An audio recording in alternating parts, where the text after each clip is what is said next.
ഭരിക്കാൻ കയറുന്നവർക്ക്, അത് അധികാര കേന്ദ്രങ്ങളിൽ എത്തുന്നവർക്ക് സുഖം മാത്രമല്ല, ദുഃഖവും വേദനകളും അപമാനങ്ങളും ഒക്കെ ഉണ്ടായിരിക്കും. അത് കേന്ദ്രത്തിലായാലും സംസ്ഥാനങ്ങളിലായാലും നമ്മുടെ നാട്ടിലെ മറ്റു സംഘടനകളായാലും ഇതൊക്കെ കേൾക്കേണ്ടി വരും. അതെല്ലാം കേട്ടുകൊണ്ട് അതിനെ മൈൻഡ് ചെയ്യാതെ സത്യസന്ധമായ രീതിയിൽ നിങ്ങൾക്ക് ഭരണം മുന്നോട്ട് കൊണ്ടുപോകാൻ കഴിഞ്ഞാൽ പിന്നെ നിങ്ങൾക്ക് പരാജയം ഉണ്ടാവില്ല. ഇവിടെ പറയുന്നത് ഈ താരസംഘടനയുടെ നേതാവായ പ്രശസ്ത നടനായ മോഹൻലാലിൻ്റെ കാര്യമാണ്.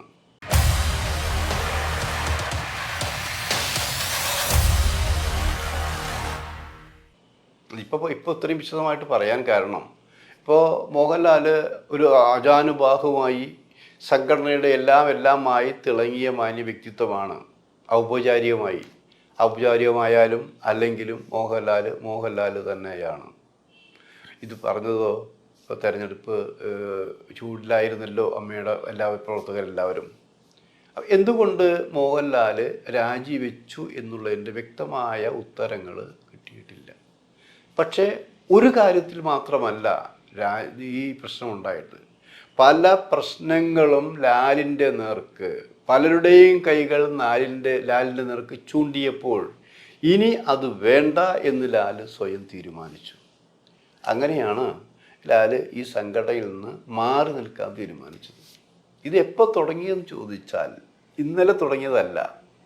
അത് നടി കേസുമായി ബന്ധപ്പെട്ട് തുടങ്ങിയതാണ്. നടിയായ കേസ് ബന്ധപ്പെട്ടപ്പോൾ നമ്മുടെ ഈ കുറേ പേര്, 2-3 പക്ഷം അവിടെ ഉണ്ടായിരുന്നു. ഇപ്പോൾ ദിലീപിൻ്റെ ഭാഗത്ത് കുറച്ച് പേരുണ്ടായിരുന്നു.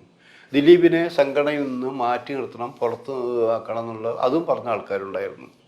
ഏത് കാര്യങ്ങളും വസ്തുനിഷ്ഠമായി പരിശോധിച്ച് അത് എക്സിക്യൂട്ടീവിന് മുന്നിൽ വന്നുകൊണ്ട് എക്സിക്യൂട്ടീവ് എന്ത് തീരുമാനമെടുക്കുന്നുവോ ആ തീരുമാനം അനുസരിച്ചിട്ടായിരിക്കും നമ്മൾ പ്രവർത്തിക്കുക. അപ്പം അന്ന് ചെയ്തത് എന്താ?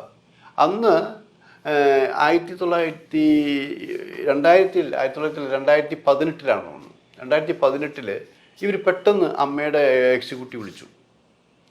2018 വിളിച്ച് പ്രധാന കാര്യം പറയാൻ വേണ്ടിയിട്ടാണ്. അത് അവൈലബിൾ എക്സിക്യൂട്ടീവ് ആയിരുന്നു. കാരണം എക്സിക്യൂട്ടീവ് കമ്മിറ്റി മെമ്പർമാർ മുഴുവൻ വേണമെന്നില്ല. കിട്ടാവുന്ന ആൾക്കാരെ വിളിച്ച് കൂട്ടിക്കൊണ്ട് പ്രധാന കാര്യങ്ങൾ തീരുമാനിക്കുന്നതാണ് അവൈൽ കമ്മിറ്റി കൂടിക്കൊണ്ടത്. അങ്ങനെ കൂടാനുള്ള കാരണം എന്താണെന്ന് പലരും ചോദിച്ചു തുടങ്ങി. പക്ഷെ അതിനൊരു കാരണം പറഞ്ഞത്, മോഹൻലാൽ കുറച്ച് നാൾ സ്ഥലത്തുണ്ടാവില്ല, കുറേ ദിവസങ്ങളോളം സ്പെയിനിലായിരിക്കും. അപ്പം അതിനിടയിൽ ചില കാര്യങ്ങൾ, അമ്മയെക്കുറിച്ച് ചില കാര്യങ്ങൾ പറയാനുണ്ട്.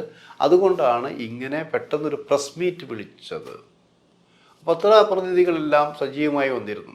അപ്പോൾ അവിടെ ആരൊക്കെ ആ സ്റ്റേജിൽ അങ്ങനെ ഇരുന്നത്? പത്രസമ്മേളനത്തിന് വന്നിരുന്ന കൂട്ടത്തിൽ മോഹൻലാലുണ്ട്, ജഗദീഷുണ്ട്, സിദ്ദിഖുണ്ട്, ടിനി ടോമുണ്ട്, ഇടവേള ബാബുണ്ട്, രചന നാരായണൻകുട്ടിയുണ്ട്. അങ്ങനെ കുറേ പേര് അമ്മയുമായി ബന്ധപ്പെട്ട ആൾക്കാരുണ്ടായിരുന്നു. മെയിനായിട്ട് സംസാരിച്ചത് മോഹൻലാൽ തന്നെയാണ്. ഇടയ്ക്ക് ചില ഉത്തരങ്ങൾ, സാങ്കേതികമായിട്ടുള്ള ചില പ്രശ്നങ്ങൾ വരുമ്പോൾ ജഗദീഷും ഇടപെട്ടിട്ടുണ്ട്, സിദ്ദിഖും ഇടപെട്ടിട്ടുണ്ട്. അപ്പോൾ അവിടെ വന്ന 2-3 കാര്യങ്ങളിൽ ഒന്ന്, ഈ ദിലീപുമായിട്ടുള്ള വിഷയത്തിൽ 2 നിലപാടുകൾ ഉണ്ടായിരുന്നു.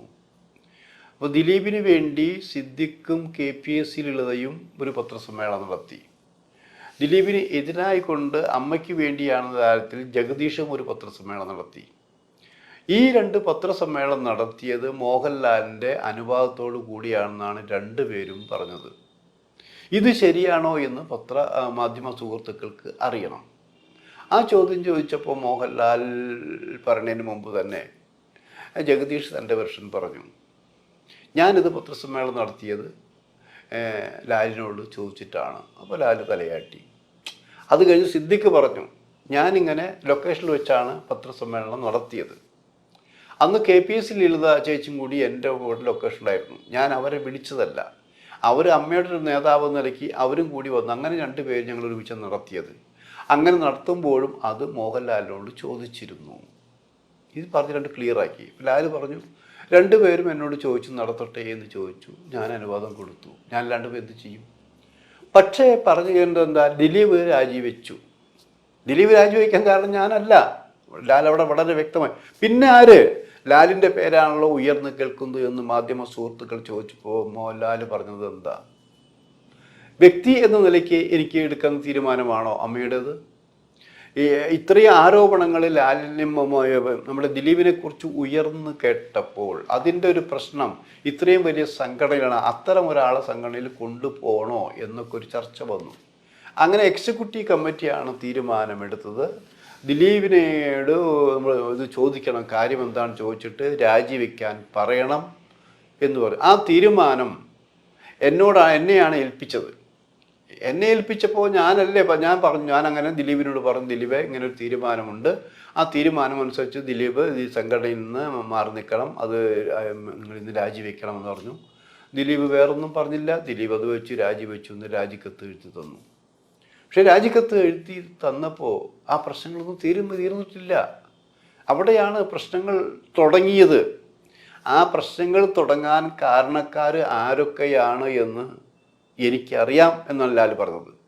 പക്ഷേ നമ്മൾ ഒരു കാര്യം പറഞ്ഞത് പൊലിപ്പിച്ച് വീണ്ടും അതിനെ ആക്രമിച്ച് വലുതാക്കി കൊണ്ടുപോകാൻ എനിക്ക് താല്പര്യമില്ല. ഇപ്പോൾ ഒരു കുരിശുണ്ട് ഇവിടെ, ആ കുരിശും എന്നെ കയറി മുള്ളാണി അടിച്ച് കയറ്റിയിരിക്കുന്നു. ഞാനിപ്പോൾ കുരിശുമൊക്കെ എടുക്കുകയാണത്. പക്ഷെ ആ കെടുക്കുമ്പോൾ വീണ്ടും വീണ്ടും അവിടെ ആണിയടിച്ച് വേദനിപ്പിച്ച് ചോരയിലിപ്പിക്കുന്ന പ്രവണതകളാണ് കണ്ടുകൊണ്ടിരുന്നത്. കാരണം ഒരു പ്രചരണം ശരിക്കും വന്നത് എന്താ, ഇത് ഞങ്ങൾ ആരും ശരിക്കും തീരുമാനമെടുത്തിട്ടില്ല, ഇത് മോഹൻലാൽ നിർബന്ധിച്ചുകൊണ്ട് ഞങ്ങൾ അനുകൂലിച്ചതേ ഉള്ളൂ എന്നൊക്കെ രീതിയിലാണ് അവിടെ ഒരു ചർച്ച പിന്നീട് വന്നത്. അത് ലാലിനെ മാനസികമായിട്ട് വേദനിപ്പിച്ചു. ആർക്കോ വേണ്ടി അങ്ങനെ ചെയ്തു, മഞ്ജു വാര്യരെ സപ്പോർട്ട് ചെയ്യാൻ വേണ്ടിയിട്ടാണ് മോഹൻലാൽ അങ്ങനെ ചെയ്തത് എന്നൊക്കെ രീതിയിലുള്ളൊരു പ്രചരണം വന്നു. അപ്പോൾ അത് കേട്ടിട്ട് ആരുടെ മറുപടി പറയുക? അങ്ങനെ ഓരോരുത്തരും നമ്മുടെ കുടത്തിൻ്റെ വായ നമുക്ക് കെട്ടാൻ പറ്റൂ, 1000 കുടത്തിൻ്റെ വായ കെട്ടാൻ പറ്റുമോ? നമുക്കില്ല. അതങ്ങനെ കെട്ടണവർ കെട്ടിട്ട് സംസാരിച്ചോട്ടെ എന്ന് മുന്നോട്ട് പോയി. പക്ഷേ അവസാനം എന്ന് പറഞ്ഞാൽ ലാലിനെ വളരെ അധികം വേദനിപ്പിക്കുന്ന സംഭവങ്ങൾ കഴിഞ്ഞ 1-2 മാസത്തിനുണ്ടായപ്പോൾ ലാൽ പറയും ഇതൊരു കൂടിപ്പോകുന്നു. നമ്മൾ സംസാരിക്കാതിരിക്കുമ്പോൾ അതൊരു വീക്ക്നെസ്സാണ്, ഇവർക്ക് കീഴടങ്ങിയിട്ടാണെന്നൊരു തോന്നലുണ്ടായിരിക്കാം. എനിക്കാണെങ്കിൽ ജോലികൾ വേറെയുണ്ട്, അഭിനയിക്കാൻ കുറേ ഉണ്ട്, ടെൻഷനുണ്ട്, വ്യക്തിപരമായിട്ടുള്ള ടെൻഷനുകളും വേദനകളും എനിക്ക് ഉണ്ട്. അപ്പോൾ അത് നമുക്കറിയാം. അത് ലാലൊന്നും തുറന്ന് പറഞ്ഞില്ല. അപ്പോൾ നമുക്കൊക്കെയാണ് അറിയാം, ലാലിൻ്റെ അമ്മ സുഖമില്ലാതെ കിടപ്പിലാണ്. ശരിക്കും ലാല് അത്രയും പ്രിയപ്പെട്ടതാണ്. ലാല് അമ്മയുടെ കാര്യം അത്രയും ശ്രദ്ധാലുവാണെന്ന് ആലോചിക്കണം. അതിൻ്റെ വേദനയും ടെൻഷനും ലാലിനുണ്ട്. സിനിമകളുടെ ടെൻഷനുണ്ട്. വിജയവും പരാജയവും മാത്രമല്ല, കോടികൾ ചെലവഴിച്ചിട്ടുള്ള സിനിമകളാണ് ചെയ്തുകൊണ്ടിരിക്കുന്നത്. അതിൻ്റെ ടെൻഷൻ വേറെ. പിന്നെ ഓരോരുത്തർ ചോദിക്കുന്ന ചോദ്യങ്ങൾ, ചോദിക്കുന്നവർക്ക് എന്തും ചോദിക്കാം. ആ ചോദിക്കുമ്പോഴും മറ്റുള്ളവർക്ക് മുറിവേൽക്കുമെന്നോ അവർക്ക് അത്തരം ഉത്തരങ്ങൾ പറയാൻ പറ്റുമെന്നോ ആരും ചിന്തിക്കാനില്ല. അപ്പം ഇത്രയും മാനസിക സംഘർഷത്തിലൂടെ കടന്നു പോയിക്കൊണ്ടിരിക്കുന്ന ഒരു കലാകാരനാണ് ഞാൻ എന്ന് ലാലിന് പറയേണ്ടി വന്നു. അപ്പോൾ ഇതെല്ലാം കേട്ടിട്ട് ഞാനാണ് എന്നെ പുറകിൽ നിന്നപ്പോൾ എന്തിന് ഞാനവിടെ നിൽക്കണം? ഞാൻ നിൽക്കുമ്പോൾ പലർക്കും പല മോഹങ്ങളുണ്ടായിരിക്കാം. പ്രസിഡന്റ് ആവണം, സെക്രട്ടറി ആവണം, ഭാരവാഹി ആവണം. അപ്പോൾ ഞാൻ മാറി നിന്നാൽ പലർക്കും ആവാലോ. ഞാൻ എന്തായാലും മത്സരിക്കാനില്ല എന്ന് മാത്രമല്ല, ഞാൻ ഇതിൻ്റെ ഒരു ഭാരവാഹിയും ആവാൻ ഉദ്ദേശിക്കുന്നില്ല. അത് ഇനി നിങ്ങളെല്ലാവരും നടത്തൂ എന്ന് വ്യക്തമായ തീരുമാനം എടുത്തത് വെറുതെയല്ല. കുറേ ദിവസങ്ങളോളം ലാൽ ഇതിനെക്കുറിച്ച് ആലോചിച്ചു, തനിച്ച് ആലോചിച്ചു, തനിക്ക് വേണ്ടപ്പെട്ട ചിലരുമായി ആലോചിച്ചു, സ്വന്തക്കാരുമായിട്ട് ആലോചിച്ചു. അങ്ങനെ എല്ലാം ആലോചിച്ചിട്ട് ശരിയാണ്, ലാൽ എന്തിനീ ആവശ്യമില്ലാത്തതെല്ലാം ഇങ്ങനെ ചുമന്നുകൊണ്ട് നടക്കേണ്ട ആവശ്യം, ഇതൊക്കെ അവർ അനുഭവിക്കട്ടെ അവർ.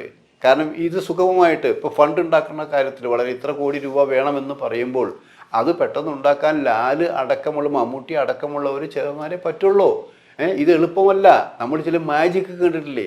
ഈ മാജിക്ക് അവതരിപ്പോൾ ചില കാര്യങ്ങൾ ചെയ്യുമ്പോൾ അത് നമുക്ക് എളുപ്പമാണെന്ന് തോന്നും. പക്ഷേ അവർ എത്രയോ നാളത്തെ പരിശീലനം കൊണ്ടാണ് അവരിങ്ങനെയൊക്കെ ചെയ്യുന്നത് എന്ന് അവർ മനസ്സിലാക്കുന്നില്ല. ഇത് ആർക്കും കയറി മേയാവുന്ന അധികാര സ്ഥാനങ്ങളല്ല. അത് അറിയണമെങ്കിൽ ഈ പുതിയ കമ്മിറ്റിക്ക് അത് അനുഭവിക്കേണ്ടി വരും. അവരനുഭവിക്കട്ടെ. ഞാൻ അമ്മയെ വെറുക്കുന്നില്ല, ഞാൻ സ്ഥാനമാനങ്ങളിൽ ഇല്ല. കാരണം ഞാൻ എന്തിന് ആവശ്യമില്ലാത്ത എല്ലാം ചുമന്ന് നടക്കണം എന്നാണ് ലാൽ ചോദിച്ചത്. ആ ചോദ്യം അവിടെ നിൽക്കട്ടെ.